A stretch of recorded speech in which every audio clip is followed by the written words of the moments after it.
Cervical cancer के बहुत सारे कारण होते हैं। जो प्रमुख कारण है वो है ह्यूमन पैपिलोमा वायरस का इन्फेक्शन होना। अगर पोस्ट मेनोपॉजल अगर डिस्चार्ज होना या पोस्ट मेनोपॉजल ब्लीडिंग होना या पोस्ट कॉइटल ब्लीडिंग होना, तो ये बहुत प्रमुख इसका जो है लक्षण है। जब हम लोग ट्रीटमेंट का बात करते हैं तो सर्वाइकल कैंसर को ठीक कर सकते हैं। जो बहुत शुरू स्टेज में जब पेशेंट आती है तो इवन हम लोग सर्जरी से भी हम लोग ठीक कर सकते हैं। सर्वाइकल कैंसर से बचने के लिए FDA अप्रूव्ड वैक्सीन मार्केट में अवेलेबल है।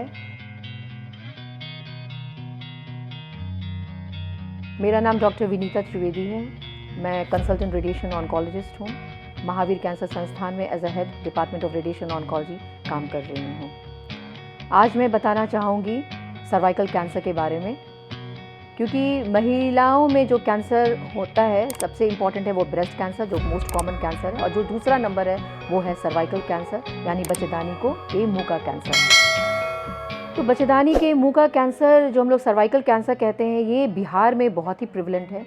और ये हम लोग कहते हैं कि cervical cancer is a disease of rural population, गाँव में ज़्यादा होता है।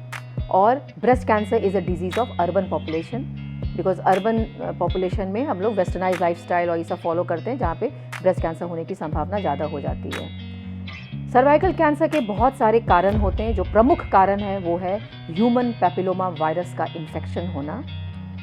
और HPV के बहुत सारे स्ट्रेन्स रहते हैं। जो प्रमुख है वो है HPV 16 and 18, उसको कहते हैं हाई रिस्क वायरस का स्ट्रेन है। ऐसे 31, 33, 45 बहुत सारे स्ट्रेन्स हैं जो कि कराते हैं, लेकिन सबसे इम्पॉर्टेंट है वो है HPV 16 and 18 HPV vaccine virus का इन्फेक्शन। HPV 16 and 18 जो स्ट्रेन है वो ही बेसिकली 80 to 90% सर्वाइकल कैंसर का कारण है। और कई स्ट्रेन होते हैं जो कि that adds on that can cause, but 16 and 18 is the most important of the strain of HPV which is responsible for causing cervical cancer. इसके अलावा भी HPV इन्फेक्शन के अलावा अगर ठीक से अगर हाइजीन, मेंस्ट्रुअल हाइजीन को अगर आप लोग नहीं ध्यान देते हैं, या स्मोकिंग का है, बिकॉज ये जो स्मोकिंग सिगरेट्स या गांव में देखते हैं बीड़ी बहुत लोग ले पीती हैं, तो इससे क्या होता है वो जो इसका जो कार्सिनोजेंस है they get secreted out in cervical mucus and that cause changes in the cervical mucosa and that might develop cervical cancer. इसके अलावा डाइटरी फैक्टर्स इंपॉर्टेंट होते हैं। डाइटरी फैक्टर्स भी है, जैसे कि आप न्यूट्रिशियस फूड अगर नहीं ले रहे हैं तो उससे भी जो है सर्वाइकल कैंसर जैसा बीमारी हो सकती है। दूसरा है कि सेक्सुअली ट्रांसमिटेड अगर डिजीज़ आप में है तो भी संभावना है कि सर्वाइकल कैंसर की बीमारी हो सकती है। अगर पोस्ट मेनोपॉजल अगर डिस्चार्ज होना या पोस्ट मेनोपॉजल ब्लीडिंग होना या पोस्ट कॉइटल ब्लीडिंग होना, तो ये बहुत प्रमुख इसका जो है लक्षण है। और 90% पेशेंट इसी सिम्टम्स के साथ आती है।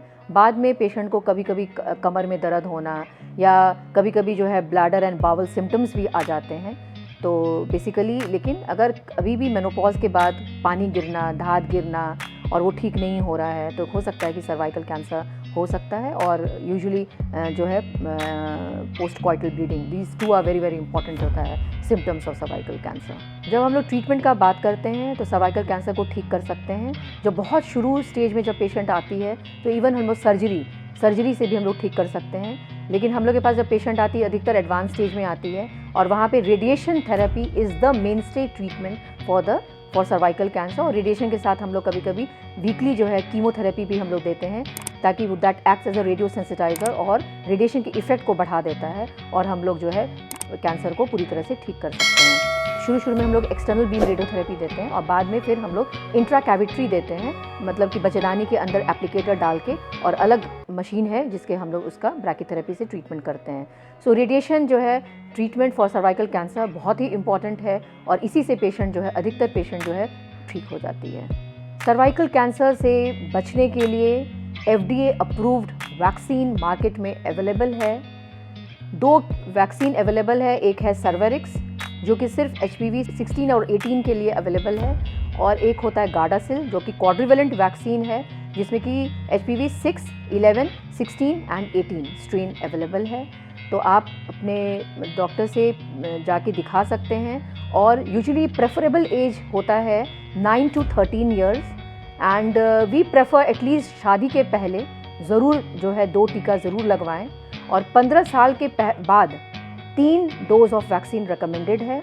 तो अगर अभी लेते हैं तो 2 महीने के बाद और फिर 6 से 12 महीने के बाद तीसरा डोज लेना है, और अगर 15 साल से कम है सिर्फ 2 डोज ही सफिशिएंट है।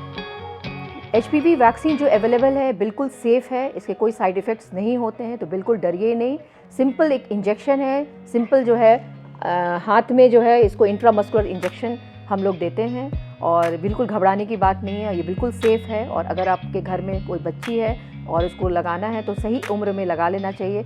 कोई पेशेंट हम लोग के पास आते हैं कि 25 साल के हो गए या 30 साल के हो गए, क्या वैक्सीन लगा सकते हैं कि नहीं? लगा सकते हैं, उसको लोग कहते हैं कैचअप वैक्सीनेशन, लेकिन उसका जो इफ़ेक्टिवनेस होगा डेफिनेटली वो बहुत ही कम होगा। इसी के लिए हम लोग फोकस करते हैं कि सही उम्र में ही वैक्सीन लगवाएं, प्रेफरेबली शादी के पहले, सो दैट इसका इफ़ेक्टिवनेस जो होता है वो अराउंड 90 to 99% रहे। तो इसी के लिए we have to focus on appropriate age group for getting vaccination.